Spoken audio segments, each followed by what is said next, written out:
수술 전에 알아야 될 주의사항 계속해서 하겠습니다. 세 번째로, 수술 전에 어떤 약을 먹고 있으면은 그것을 한 일정 기간은 그 약을 끊어줘야 되는 약들이 있어요. 대표적인 게 뭐냐면은 혈액순환 개선제예요. 그냥 오메가3라든지 아스피린 같은 거, 또는 뭐 토코페롤, 뭐 이런 것들은 어떻게 보면 혈액을 맑게 하고 그다음에 혈전을 예방해 주기 때문에 여러 가지로 건강식품으로 많이들 먹고 계시잖아요. 이런 것들이 피를 맑게 하고 잘 응고가 안 되게 하기 때문에 수술 중에 피가 많이 나요. 출혈이 잘 안 멈추고, 그래서 멍이 오래 가고 또 부종도 오래 가고 그러는 원인이 될 수 있습니다. 그래서 혈액순환 개선 효과가 있는 약들은 수술 전 한 일주일 정도만 끊어주시면 이러한 부작용을 예방할 수 있기 때문에 끊어달라고 우리가 보통 말씀을 드리죠. 또 수술 전에 알아야 될 게 흡연입니다. 흡연은 사실 수술 전이나 후나 다 안 좋습니다. 말초 혈액순환 장애를 일으키기 때문에 그 자체로서 상처를 잘 낫지 않게 해요. 회복도 늦어지고, 안면 거상이라는 건 피부를 이렇게 피부편을 들쳤다 잡아당기는데 끝허리 부분은 아무래도 혈액순환이 안 좋을 거 아니에요.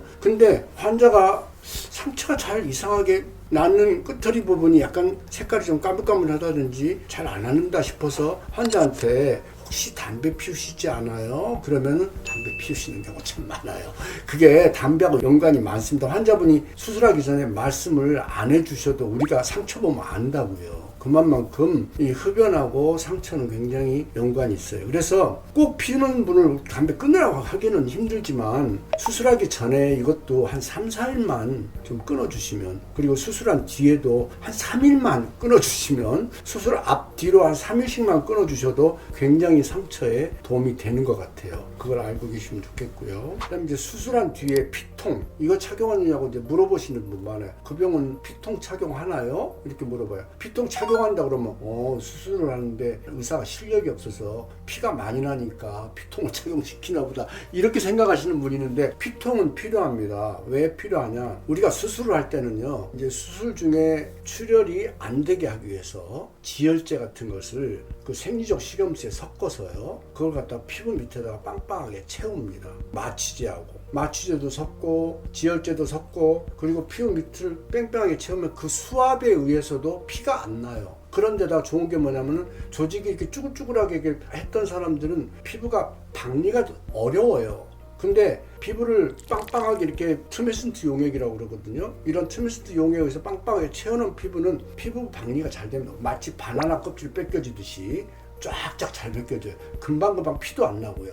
그렇기 때문에 이게 트메슨트 용액을 가급적이면은 많이 채워서 조직을 빵빵하게 해가지고 수술을 해요. 그러면 수술이 끝난 뒤에는 이 트메슨트 용액이라는 건 생리적 식염수니까 사람 몸의 소금물하고 같은 성분이잖아요. 그렇지만 그런 것들이 조직 내에 이게 세포 사이사이에 많이 들어가 있던 건 어떻게 되겠어요? 그게 혈관으로 해서 소변으로 빠져나가는 양도 있지만은 조직 내에 남아있을 수도 있거든요. 그거를 수술한 뒤에 붕대로 잘 감아놔도 그 피부하고 밑에 조직을 박리해서 떼어낸 공간이 있을 거 아닙니까? 그 공간으로 흘러나와요. 마치 겨울에 땅이 얼었다가 녹으면 어디선지 모르게 질퍽질퍽 물이 나와서 이렇게 졸졸졸 샘물이 물이 고이듯이 상처 속에 박리한 속으로 물이 고입니다. 그것은 피가 아니에요. 엄밀하게 하면 색깔은 붉으스레하지만은 붉으스레하니까 핏물이라고 하죠.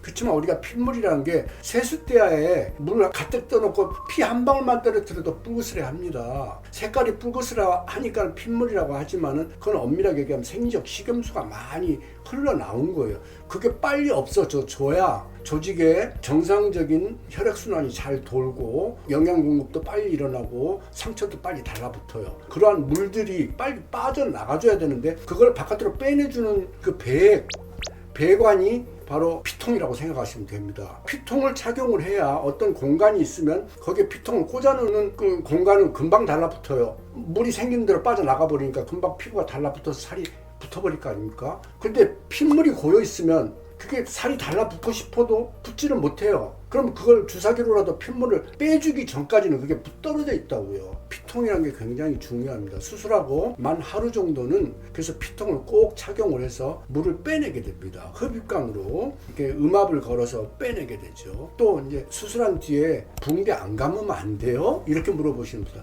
역시 똑같은 이치예요. 붕대를 감아서 조직을 딱 달라붙게 해서 핏물 같은 게 피부하고 밑에 박리한 피하 조직하고 떨어져 있지 않게 핏물이 고여있으면 안 되니까 딱 달라붙게 고일 수 없게 그렇게 눌러줘야, 눌러주면 나쁜 피는 밀려나가요. 고일 수가 없어요. 압력에 의해서 들어올 수가 없어요. 그렇지만은 우리 동맥혈, 사람 몸의 동맥혈이라는 것은 굉장히 세잖아요. 뭐 혈압이 120이다 그러면은 피가 혈관이 터지면 1m 20이 튀어 올라오는 그런 정도의 압력입니다. 그런 강한 압력으로 사람이 심장이 판푸질을 하고 있잖아요. 그 산소나 영양분을 많이 가진 동맥은 뚫고 들어와요. 아무리 붕대를 세게 감아놔도. 그렇기 때문에 붕대를 많이 감아놓으면 나쁜 피는 고일 수가 없고 좋은 피는 밀려 들어오니까 금방 살이 달라붙고 그러는 겁니다. 그래서 붕대를 감는 것도 필요하고 피통을 착용을 해서 물을 빼내는 것도 필요한 거죠. 그렇게 해야 상처가 빨리 달라붙어요. 수술하고 하루 이틀 붕대 감고 피통 착용하는 것은 굉장히 중요해요. 그렇기 때문에 환자들이 나는 붕대 안 감으면 안 돼요? 나는 피통 착용하는 건 왜 착용하는 건데 하고 이상하게 의심의 눈초리로 수술을 잘못한 것처럼 그렇게 생각하시면 안 됩니다. 그렇게 하는 게 정상적인 방법이다 이렇게 생각하고 불편해도 참고 안정과 휴식을 취하셔야지 됩니다.